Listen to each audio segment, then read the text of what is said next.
नमस्कार दोस्तों, बहुत बहुत स्वागत है सरकारी परीक्षा के इस डेली करंट अफेयर्स वाले सीरीज में आपका। दोस्तों आज भी हम आपके साथ डेली करंट अफेयर्स से रिलेटेड कुछ इंपॉर्टेंट एमसीक्यूज और कुछ स्टैटिक इंफॉर्मेशन डिस्कस करने वाले हैं। दोस्तों यहाँ पे जो आपको इन्फॉर्मेशन दी जाने वाली है वो आपके आने वाले एग्जाम्स के लिए काफ़ी ज़्यादा इंपॉर्टेंट है। इस इन्फॉर्मेशन से आपके एग्जाम्स में डायरेक्ट क्वेश्चन बन सकते हैं, तो वीडियो को लास्ट तक जरूर देखिएगा और कोशिश कीजिएगा कि इसकी एक शॉर्ट नोट आप बना लें ताकि आपके आने वाले एग्जाम्स के समय वो क्विक रिवीजन का काम कर सके। दोस्तों हमेशा की तरह हम अपने दिन की शुरुआत एक मोटिवेशनल कोट से करते हैं जो आपके लिए एनर्जी का काम करती है। तो आज भी हम आपके लिए एक मोटिवेशनल कोट लेकर आए हैं और हमारा आज का मोटिवेशनल कोट है, लहरों से डरकर नौका पार नहीं होती, लहरों से डरकर नौका पार नहीं होती, कोशिश करने वाले की कभी हार नहीं होती। जी, काफ़ी ज़्यादा इंपॉर्टेंट मोटिवेशनल कोट है हमारे लाइफ के लिए। हमारे जीवन में दो चीज़ें होती है, या तो डर होता है या तो दृढ़ निश्चय होता है, यानी सेल्फ डिटर्मिनेशन होता है, या तो हमारे ज़िंदगी में फियर होता है किसी चीज़ को लेकर। तो अगर हम अपना कोई लक्ष्य जो है निर्धारित किए हैं, टारगेट निर्धारित किए हैं, एम निर्धारित किए हैं, तो उसमें हमें जो है असफलता मिलती है। लेकिन अगर हम असफलता से घबराकर अपने लक्ष्य को छोड़ दे बीच रास्ते में, तो इससे आप जीवन में कभी आगे नहीं बढ़ पाते हो। लेकिन अगर आप असफलता से सीख लेते हो और लगातार कोशिश करते रहते हो, तो आप निश्चित तौर पर एक ना एक दिन सफल जरूर हो जाते हो। तो दोस्तों ये काफ़ी ज़्यादा इंपॉर्टेंट मोटिवेशनल कोट है हमारे लाइफ के लिए। तो कोशिश कीजिएगा कि इस मोटिवेशनल कोट को अपने डेली लाइफ में ज़रूर इम्प्लीमेंट करें और जो आप बार बार असफल हो रहे हो तो उससे जो है उभरने की कोशिश करें और उससे सीख लेकर जीवन में आगे बढ़े और सफल हो। इसी मोटिवेशनल कोट के साथ हम अपने डेली करंट अफेयर्स वाले सीरीज में आगे बढ़ते हैं और देखते हैं हमारा आज का first question. Earth day is celebrated on 22 April. When was it celebrated for the first time? 22 अप्रैल को पृथ्वी दिवस मनाया गया है। यह पहली बार कब मनाया गया था? हमारे ऑप्शन है, ऑप्शन ए 22 अप्रैल 1970 यानी कि 22 अप्रैल 1970, ऑप्शन बी 22 अप्रैल 1999 यानी कि 22 अप्रैल 1999, ऑप्शन सी 22 अप्रैल 2000 यानी कि 22 अप्रैल 2000, या ऑप्शन डी 22 अप्रैल 2001 यानी कि 22 अप्रैल 2001।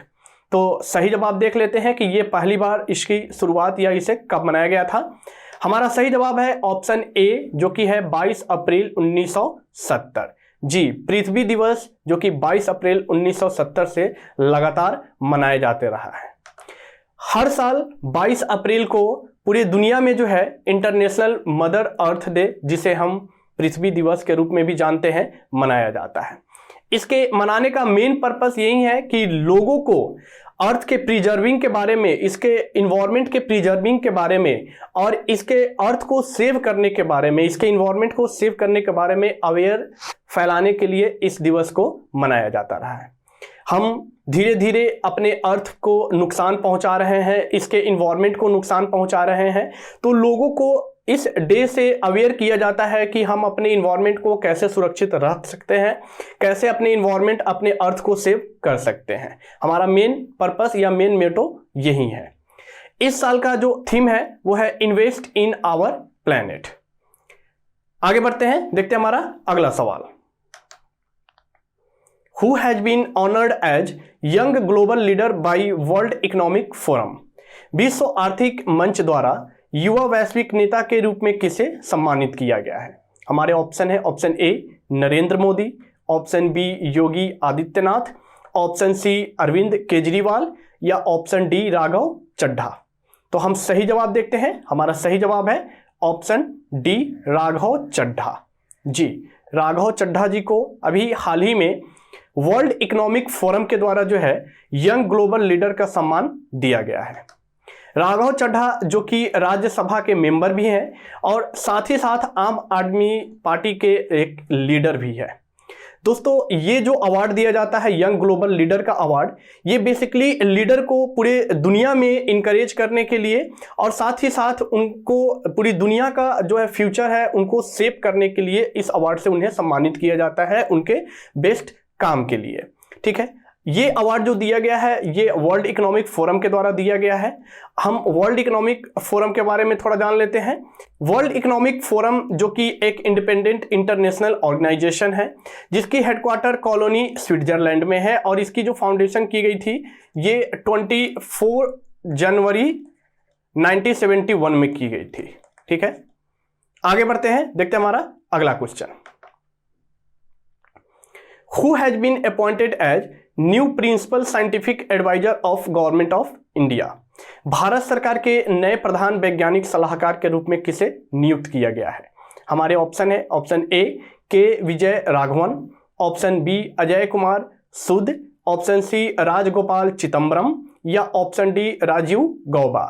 तो हम सही जवाब देखते हैं कि भारत सरकार के नए प्रधान वैज्ञानिक सलाहकार किन्हें नियुक्त किया गया है। हमारा सही जवाब है ऑप्शन बी अजय कुमार सूद। जी, अजय कुमार सूद को अभी हाल ही में हमारे देश भारत सरकार के नए प्रधान वैज्ञानिक सलाहकार के रूप में नियुक्त किया गया है। अजय कुमार सूद जो कि Indian institute of science Bengaluru के फिजिसिस्ट है, यानी ये एक वहाँ के प्रोफेसर है और इनकी जो अपॉइंटमेंट की गई है वो 3 इयर्स के लिए की गई है और इन्होंने किसका जगह लिया है? के विजय राघवन का। ठीक है, और इन्हें जो है भारत सरकार की तरफ से पद्मश्री अवार्ड जो कि 2013 में इन्हें दिया जा चुका है, इससे सम्मानित इन्हें किया जा चुका है। आगे बढ़ते हैं, देखते हैं हमारा अगला सवाल। Which state government has decided to name Shivamogga airport after BS Yediyurappa? किस राज्य सरकार ने शिवमोगा हवाई अड्डे का नाम BS येदियुरप्पा के नाम पर रखने का फैसला किया है? हमारे ऑप्शन है, option A Tamil Nadu, option B Kerala, option C Karnataka या ऑप्शन डी तेलंगाना। तो हम सही जवाब देखते हैं, हमारा सही जवाब है ऑप्शन सी कर्नाटक। जी, कर्नाटक राज्य सरकार के द्वारा अभी हाल ही में एक फैसला लिया गया है जो कि शिवमोगा हवाई अड्डे का नाम बदलकर BS येदियुरप्पा करने का फैसला है। अगर हम इसकी प्रपोजल की बात करें तो ये मिनिस्ट्री ऑफ सिविल एविएशन को इसकी प्रपोजल सौंप दी गई है। एक बार वहां से कंफर्मेशन मिल जाती है फिर कर्नाटक सरकार के द्वारा इस एयरपोर्ट का नाम बदलकर BS येदियुरप्पा एयरपोर्ट रख दिया जाएगा। अगर हम इस एयरपोर्ट की इनॉग्रेशन की डेट की बात करें तो इस साल के दिसंबर तक इसकी शुरुआत होने की डेट रखी गई है। अगर हम इस एयरपोर्ट यानी कि शिवमोगा एयरपोर्ट की बात करें तो ये कर्नाटक राज्य का दूसरा ऐसा एयरपोर्ट है जिसकी सबसे लॉन्गेस्ट रनवे है। पहले स्थान पे बेंगलुरु के केंपागौड़ा इंटरनेशनल एयरपोर्ट है कर्नाटक राज्य में। आगे बढ़ते हैं, देखते हैं हमारा अगला सवाल। Who has been appointed as the new managing director and chief executive officer of Digit Insurance? Digit insurance के नए प्रबंध निदेशक और मुख्य कार्यकारी अधिकारी के रूप में किसे नियुक्त किया गया है? हमारे ऑप्शन है, option A Kamesh Goyal, option B Jasleen Kohli, option C Vijay Kumar या ऑप्शन डी रवि खेतान। तो हम सही जवाब देखते हैं, हमारा सही जवाब है ऑप्शन बी जसलीन कोहली। जी, डिजिट इंश्योरेंस जो कि एक प्राइवेट इंश्योरेंस कंपनी है, इसके अभी हाल ही में मैनेजिंग डायरेक्टर और CEO के रूप में जसलीन कोहली को नियुक्त किया गया है। जसलीन कोहली विजय कुमार की जगह लेंगे। आगे बढ़ते हैं, देखते हैं हमारा अगला सवाल। सरिता मोर एंड सुषमा शौकीन own which medal in Asian wrestling championship? एशियाई कुश्ती चैंपियनशिप में सरिता मोर और सुषमा शौकीन ने कौन सी पदक जीती है? हमारे ऑप्शन है, option A gold, option B silver, option C bronze या option D none of these, यानी कि इनमें से कोई नहीं। तो हम सही जवाब देखते हैं, हमारा सही जवाब है ऑप्शन सी ब्रोंज। जी, एशियाई कुश्ती चैंपियनशिप जिसका आयोजन अभी हाल ही में किया गया है और इसमें भारत देश की सरिता मोर और सुषमा शौकीन ने ब्रोंज मेडल जीता है। सरिता मोर और सुषमा शौकीन ने फ्री स्टाइल वेट कैटेगरीज में ये मेडल जीता है, ब्रोंज मेडल, और अभी तक भारत ने जो है कुल टोटल 7 ब्रोंज मेडल इस चैंपियनशिप में जीत लिया है। अगर हम एशियन रेसलिंग चैंपियनशिप की हेल्ड की बात करें कि इसका आयोजन कहाँ किया जा रहा है, तो मंगोलिया के उलान बटार में इसका आयोजन अभी किया गया है। आगे बढ़ते हैं, देखते हैं हमारा अगला सवाल। Who has become the first prime minister of UK to visit Sabarmati आश्रम?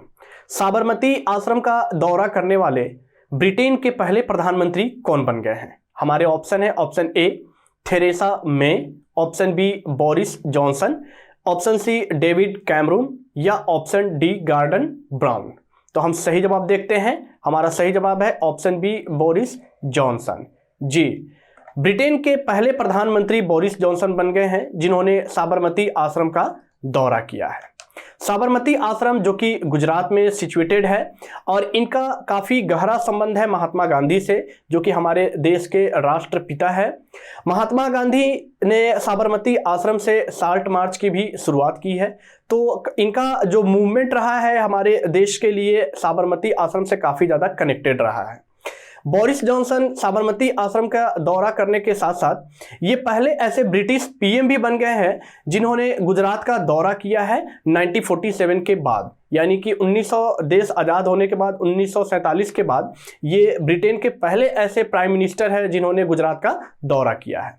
और करेंटली जो है ये भारत के दौरे पे 2 दिन के लिए आए हुए थे और इन्होंने गुजरात का भी दौरा किया और साबरमती आश्रम में जाकर वहाँ का भी अनुभव इन्होंने उठाया। आगे बढ़ते हैं, देखते हैं हमारा अगला सवाल। Which has become the first state in the country to set up L route servers for uninterrupted internet services?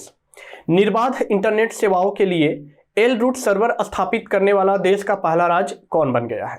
हमारे ऑप्शन है, option A Maharashtra, option B Uttar Pradesh, option C Rajasthan या ऑप्शन डी मध्य प्रदेश। तो चलिए सही जवाब देख लेते हैं। हमारा सही जवाब है ऑप्शन सी राजस्थान।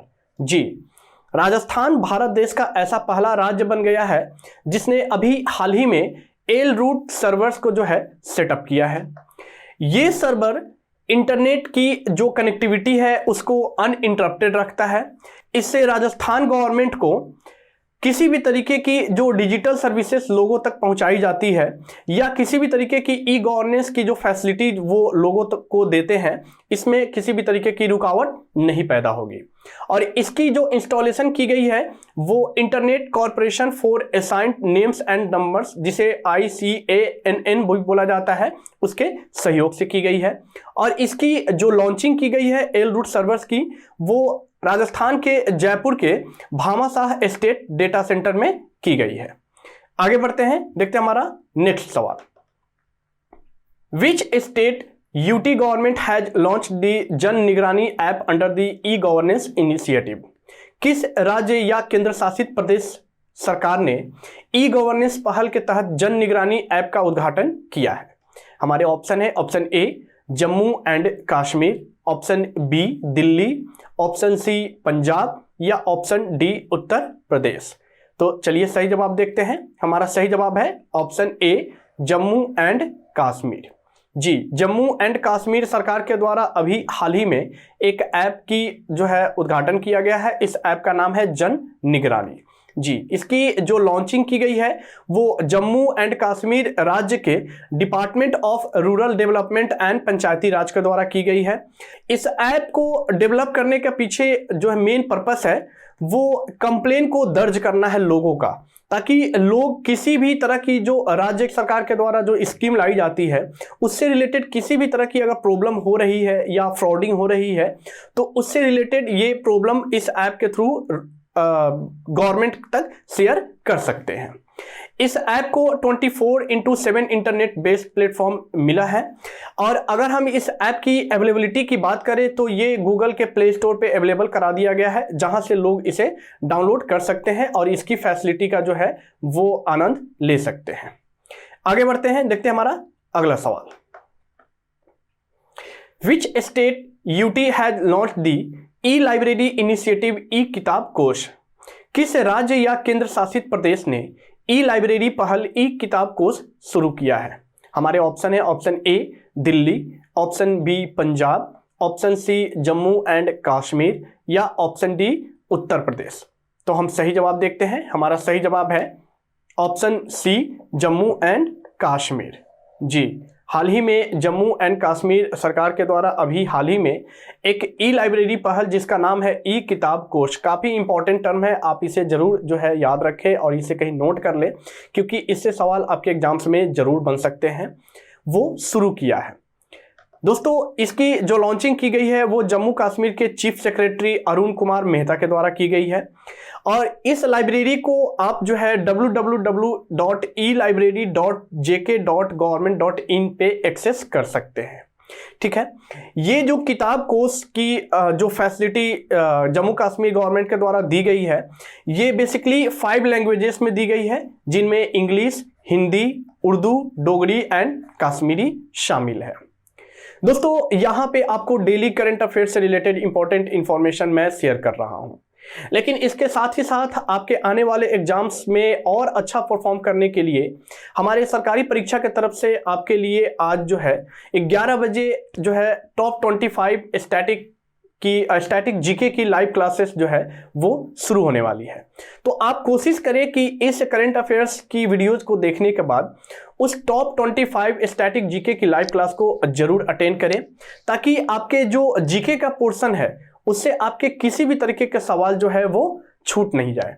आपके जीके का जो एग्जाम में जो पोर्शन होता है वो काफ़ी ज़्यादा मार्क्स गेनिंग पोर्शन होता है, जिससे डायरेक्ट सवाल बनते रहते हैं, और हम कोशिश वही करते हैं कि आपके एग्जाम्स में जो काफ़ी ज़्यादा मोस्ट इंपॉर्टेंट क्वेश्चन है उससे ही हम आपके सामने पेश करते हैं, ताकि एग्जाम्स में जब आप इसको अच्छे से रिविजन कर ले तो आपके लिए काफ़ी ज़्यादा वो हेल्पफुल हो सके। तो दोस्तों, ये थे हमारे आज के डेली करंट अफेयर से रिलेटेड कुछ इंपॉर्टेंट एमसीक्यूज। अगर आप इस एमसीक्यूज की और डिटेल इंफॉर्मेशन जानना चाहते हैं तो आप हमारी ऑफिशियल वेबसाइट sarkaripariksha.com को विजिट कर सकते हैं। वहां पे हम इस एमसीक्यूज की डिटेल्स के साथ साथ वन लाइनर्स, वीकली न्यूज या न्यूज एनालिसिस भी प्रोवाइड करते हैं। साथ ही साथ स्टैटिक जीके को मजबूत करने के लिए हम वहां पे आपके लिए एवरग्रीन वगैरह टॉपिक भी प्रोवाइड करते हैं। और दोस्तों, अगर आप किसी भी सोशल मीडिया चैनल पे जुड़े हुए हैं, चाहे वो फेसबुक है, टेलीग्राम है या ट्विटर है, हम वहाँ भी अलग अलग मोड में इंफॉर्मेशन अवेलेबल कराते रहते हैं। आप हमसे वहाँ भी जुड़ सकते हैं, फॉलो कर सकते हैं, शेयर कर सकते हैं। दोस्तों, अगर आपको ये वीडियो पसंद आया है तो आप लाइक करें और अपने दोस्त, अपने रिलेटिव्स के साथ शेयर जरूर करें जो एग्जाम्स की तैयारी कर रहे हैं। साथ ही साथ हमें कमेंट करके जरूर ये बताएं कि आपको ये वीडियो कैसा लगा है। और अगर आप इस चैनल पे नए हैं तो आप इस चैनल को जरूर सब्सक्राइब कर ले, साथ ही साथ बेल आइकन को जरूर प्रेस कर ले, ताकि हमारी आने वाली जो भी नेक्स्ट वीडियोज है उसकी इंफॉर्मेशन और नोटिफिकेशन सबसे पहले आप तक पहुंच सके।